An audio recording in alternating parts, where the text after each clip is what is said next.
ഇന്ത്യയുമായി സമ്പൂർണ്ണ യുദ്ധത്തിനുള്ള സാധ്യത തള്ളിക്കളയാനാകില്ല എന്ന് പാകിസ്ഥാൻ പ്രതിരോധ മന്ത്രി ഖ്വാജ ആസിഫ്. ഏത് സമയത്തും ആക്രമണം പ്രതീക്ഷിക്കാമെന്നും അതിനാൽ നിതാന്ത ജാഗ്രതയിലാണ് പാകിസ്ഥാൻ എന്നും ഖ്വാജ ആസിഫ് പറഞ്ഞു. ഡൽഹി ചാവേർ ആക്രമണത്തിൽ പാകിസ്ഥാന്റെ പങ്ക് സംബന്ധിച്ച് പാക് അധീന കാശ്മീർ മുൻ പ്രധാനമന്ത്രി ചൗധരി അൻവർ ഉൽ ഹക്ക് രംഗത്തു വന്നു. അഫ്ഗാനിസ്ഥാൻ അടക്കമുള്ള അതിർത്തികളിലൂടെ ഇന്ത്യ ആക്രമിക്കാൻ ഇടയുണ്ടെന്നും പാകിസ്ഥാൻ കരുതിയിരിക്കുകയാണെന്നും പാക് പ്രതിരോധ മന്ത്രി ഖ്വാജ ആസിഫ് പറഞ്ഞു. പാക് ചാനൽ സമ ടിവിക്ക് നൽകിയ അഭിമുഖത്തിലാണ് പരാമർശം. ഓപ്പറേഷൻ സിന്ദൂറിനെ 88 മണിക്കൂർ നീണ്ട ട്രെയിലർ എന്ന ഇന്ത്യൻ കരസേനാ മേധാവി ജനറൽ ഉപേന്ദ്ര ദ്വിവേദി മുന്നറിയിപ്പ് നൽകിയതിന് പിന്നാലെയാണ് ഖ്വാജ ആസിഫിന്റെ പ്രതികരണം.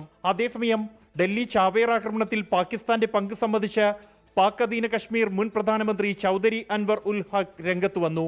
ബലൂചിസ്ഥാനിൽ രക്തം ചൊരിയുന്നത് തുടരുകയാണെങ്കിൽ ചെങ്കോട്ട മുതൽ കശ്മീരിലെ വനങ്ങൾ വരെ ആക്രമിക്കുമെന്ന് താൻ നേരത്തെ മുന്നറിയിപ്പ് നൽകിയിരുന്നുവെന്ന് അൻവർ ഉൽ ഹക്ക് സഭയിൽ നടത്തിയ പ്രസംഗത്തിലാണ് മുൻ പ്രധാനമന്ത്രിയുടെ വിവാദ പരാമർശം. നവംബർ 17 വരെ പാക് അധീന കശ്മീർ പ്രധാനമന്ത്രിയായിരുന്നു അൻവർ ഉൽ ഹക്ക്.